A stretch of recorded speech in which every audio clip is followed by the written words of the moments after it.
जो कश्मीर फाइल्स के जरिए सामने आया, कुछ ऐसी चीजें जो इंटेंशनली नहीं बताई गई थी, जो छुपा के रखी गई थी, जिसे एजेंडा पंचर होता है, वो सारी चीजें क्या लाल किले से गूंज के जरिए भी वही चीजें हैं जो अब तक नहीं बताई गई थी। जैसे आपने बताया नेहरू जी ने क्या कहा, जैसे आपने बताया कि किसी प्रधानमंत्री ने पहली बार लाल किले की प्राचीर से अपनी पार्टी अध्यक्ष का किसी ने नाम लिया हो, तो ऐसी चीजें हैं जो शायद पहली बार सामने आएंगी।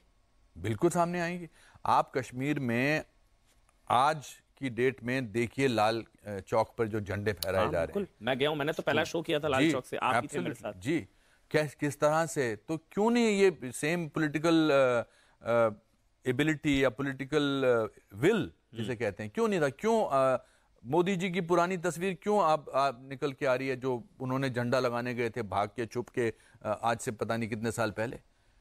क्यों ऐसा हो रहा है कि आज के राजकाल में 370 जो है वो हट गया, 35A जो है वो हट गया, तलाक, ट्रिपल तलाक हट गया, क्यों राम मंदिर का निर्माण हो रहा है? ये क्यों पॉलिटिकल सॉरी डिमोनेटाइजेशन, चलिए उसके बारे में लोगों को लगता है, पर डिमोनेटाइजेशन ऑल्सो, क्यों ये पॉलिटिकल विल पहले नहीं थी?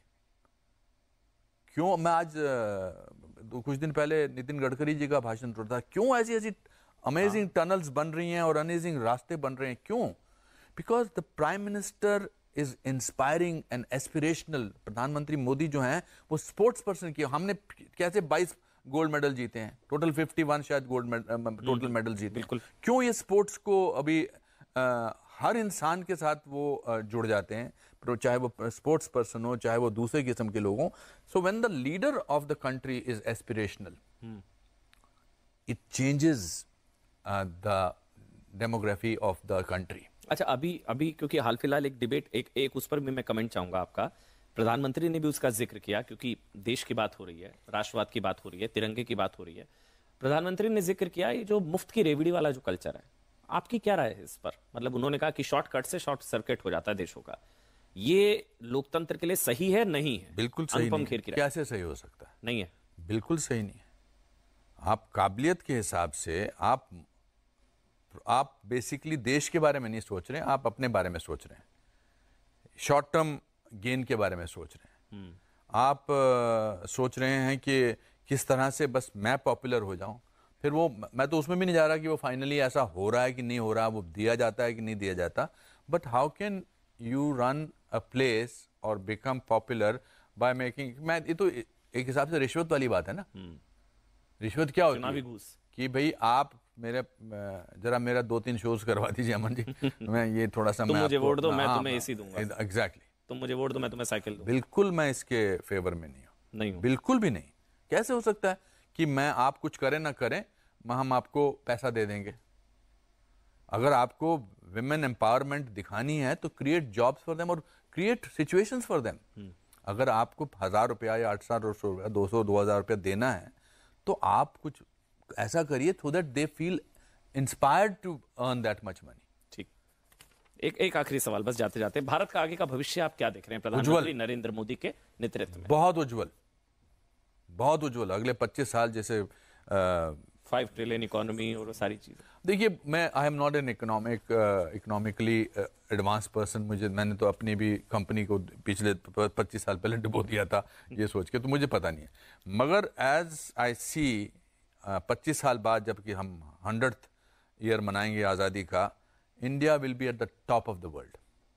और ये मैं बिना मैं आंखें खोल के बात कर रहा हूँ, बिकॉज हमारा यूथ जो है ना वो जागा हुआ है।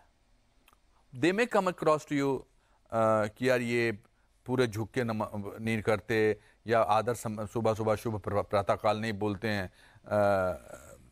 बट उनके अंदर जो एक जज्बा पैदा हुआ है पिछले कुछ सालों में, वो जज्बा बहुत दूर तक ले जाएगा हमारे। हम तो अभी शुरुआत हुई है। 75 साल क्या होते हैं एक देश के लिए, और 75 साल में हम कहाँ से कहाँ पहुँचे हैं, कहाँ से कहाँ पहुँचे। मैं तो अपनी मदर का ही अगर ग्राफ देख लूँ कि उनके वो बातचीत, वो शीज़ वो करेक्ट मापदंड हैं देश का अवलोकन करने के लिए। वो जो बोलती कहते अरे क्या कमाल का देश हो गया, हम तो कहाँ से शुरू हुए थे, कश्मीर से शुरू हुए थे, जब 1942 में कबालियों ने हमारे को लूटा था, फिर हम वहाँ से भागे थे, और यहाँ बात करते हैं। That's a fact. लेकिन दो सवाल है इसमें, as long as we don't take our freedom for granted.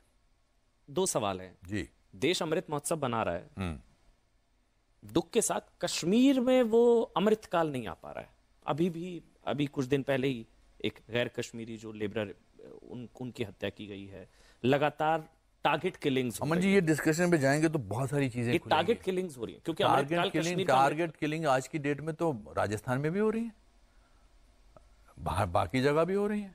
तो टारगेट किलिंग के हिसाब से आप देश को ये डिसाइड नहीं कर सकते ये आगे जा, वो अलग दो टॉपिक है। इसका देश के बढ़ोतरी से कुछ लेना देना नहीं है, वो तो चलता रहेगा, वो पूरे वर्ल्ड में हो रहा है, कहाँ नहीं हो रहा है वो। अब सलमान रश्दी पर अटैक हुआ, बताइए आप,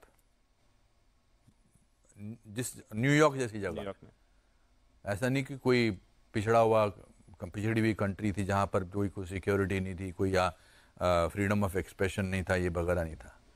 मगर जहां तक आपका पहला सवाल है कि देश जो है हमारा, वो आप कुछ भी कर ले, मेरे दादाजी कहते थे बहते हुए दरिया को कोई नहीं रोक सकता जी। और इसकी तो रफ्तार ही बड़ी कमाल की है।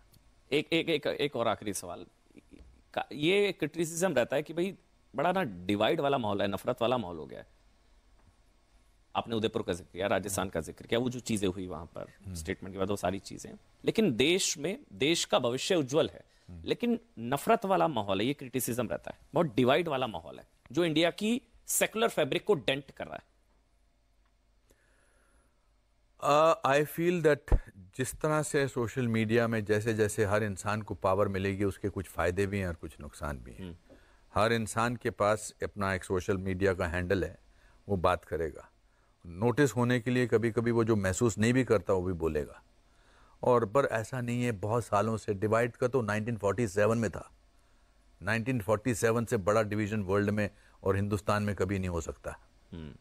जब देश विभाजन विभीषिका दिवस 14 अगस्त को, वो उससे बड़ा विभाजन क्या हो सकता है। We have braved all storms, we will brave this storm also. इसको भी, हाँ, वो अमृत मंथन होता है ना, अमृत मंथन में विष भी निकलता है और अमृत भी निकलता है। तो अमृत महोत्सव है, मनाया जाएगा। मैं बड़ा ऑप्टिमिस्टिक आशावादी आदमी हूँ और मैं अपने आशावादिता से ही यहाँ तक पहुँचा हूँ, वरना एक फॉरेस्ट डिपार्टमेंट के क्लर्क का बेटा आज इतना बड़ा शो करके हटा है और अपनी राय देता है। आई थिंक इससे बड़ी आज़ादी और क्या हो सकती है। और भारत का भविष्य उज्जवल है, और चुनौतियां आती रहेंगी, बिल्कुल, और भारत उसी तरह से। तो जाते जाते कोई मैसेज कैमरे में देखकर लोगों के लिए, तमाम भारतीयों के लिए? बस भारत माता की जय, जय हिंद, और क्या, झंडा ऊंचा रहे हमारा। चलिए, बहुत बहुत धन्यवाद अनुपम खेर। भारत माता की जय, वंदे मातरम, जय हिंद। देश नहीं झुकने देंगे, देख रहे थे आप। छोटा सा ब्रेक ले रहे हैं।